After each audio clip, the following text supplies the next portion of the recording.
Next one is the deep web. So first మనం ఈ deep web గురించి తెలుసుకునే ముందు అసలు ఇంటర్నెట్లో ఎన్ని లేయర్స్ ఉంటాయి అనేది దాని గురించి తెలుసుకుందాం. మనకి ఇంటర్నెట్లో 3 లేయర్స్ అయితే ఉంటాయి.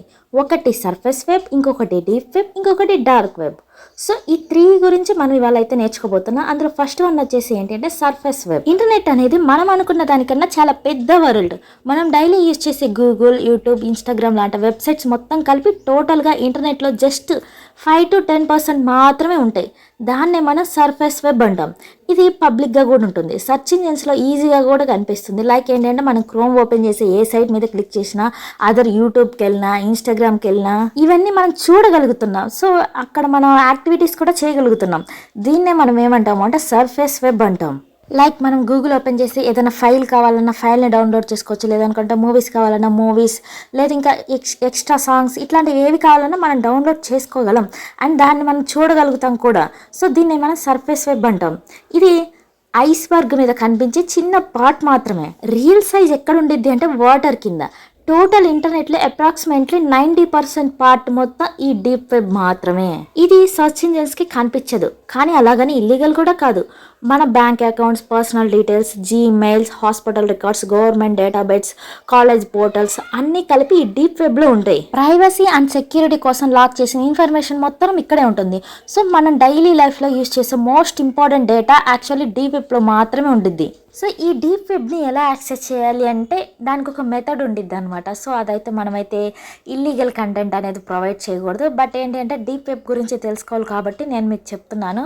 సో లైక్ ఒక స్టూడెంట్ పోర్టల్ ఉండిద్ది, లేదనుకుంటే ఒక వెబ్సైట్ తీసుకోండి. ఆ వెబ్సైట్ యొక్క అడ్మిన్ ప్యానల్స్ ఏదైతే ఉండిద్దో దాన్ని మనం ఎప్పుడైతే యాక్సెస్ చేయగలుగుతామో అప్పుడు మనం ఆల్మోస్ట్ డీప్ వెబ్లో ఉన్నట్టే. అలా కాదు అనుకుంటే ఒక బ్యాంక్ సర్వర్లోకి ఎంటర్ అయ్యేసి అకౌంట్ డీటెయిల్స్, లేదనుకుంటే వాళ్ళ పర్సనల్ ఇన్ఫర్మేషన్ కూడా మనం తీసుకుంటే అది కూడా డీప్ వెబ్ కిందకి వచ్చింది.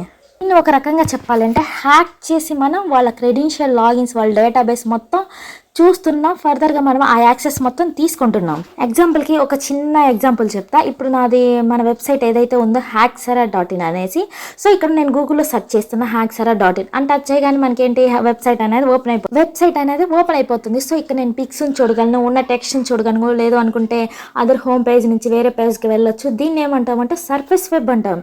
సో ఏంటి ఇక్కడ మనం చూడగలుగుతున్నాం దీంట్లో. అండ్ అలాగే డీప్ వెబ్లో ఏం జరుగుతుంది అంటే మనం ఇదే వెబ్సైట్ తీసుకోండి. ఈ వెబ్సైట్లో నేను అడ్మిన్ ప్యానల్స్కి లాగిన్ అవ్వాలనుకుంటున్నాను. వాళ్ళ డేటాని మనం తీసుకుంటాం. ఎప్పుడైనా మనం ఒక వెబ్సైట్ యొక్క డేటాబేస్లోకి ఎంటర్ అయ్యేసి ఆ డేటాని మొత్తం ఇల్లీగల్గా క్యాప్చర్ చేసేసి మనం యూస్ చేస్తున్నట్టయితే అది డెఫినెట్గా డీప్ వెబ్లోకి మాత్రమే వచ్చింది. సో డీప్ వెబ్లో ఏంటి అంటే passwords and bank details, account information ఇట్లాంటివన్నీ సెక్యూర్ మెథడ్లో ఉంచుతారు. సో దీన్ని మనం డీప్ వెబ్ అని అంటాం. డీప్ వెబ్లో కూడా చాలా చిన్న హెడెన్ సెక్షన్ అయితే ఉండేది, అదే డార్క్ వెబ్. ఇది టోటల్గా ఇంటర్నెట్లో 5% మాత్రమే ఉండిద్ది. ఇక్కడ ఎనానిమస్గా బ్రౌజ్ ఓపెన్ చేయొచ్చు, స్పెషల్ బ్రౌజర్స్ కూడా ఉంటాయి. కొన్ని ఇల్లీగల్ యాక్టివిటీస్ అయితే జరిగే ఛాన్సెస్ చాలా ఎక్కువ ఉంటాయి. సో మేజర్గా ఏంటి అంటే డార్క్ వెబ్ అని పేరు వినగానే ఇక్కడ తెలియని వాళ్ళు అసలు ఎవరైతే ఉండరు.